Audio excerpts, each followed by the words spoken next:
Mackenzie Gray spoke with the ambassador in Ottawa today. Mackenzie, what did you learn?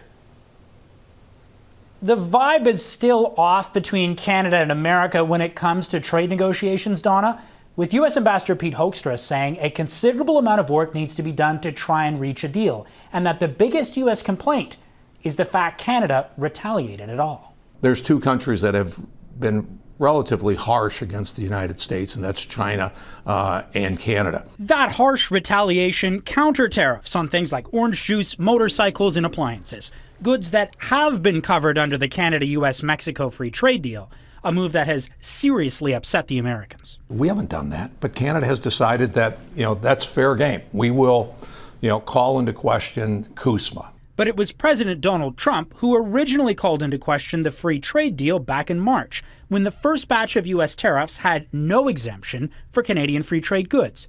That changed after the stock market started to plunge. But Ontario Premier Doug Ford has warned that the exemption could be dropped at any time. The ambassador wouldn't rule out if the White House would do that, blaming Canada for concerns over the free trade deal. Canada is the country that has pulled the rug out from USMCA.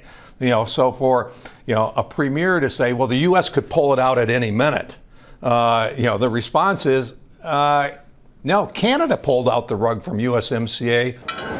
Hoekstra also upset with premiers who've taken U.S. liquor off provincial store shelves and for telling Canadians to not travel to the U.S. But it's not just policy. For the Americans, it's also personal. Some Canadian politicians have decided that they will attack the president personally, not on the policy, but them personally. Again, that is a Canadian decision. All we do is respond to it.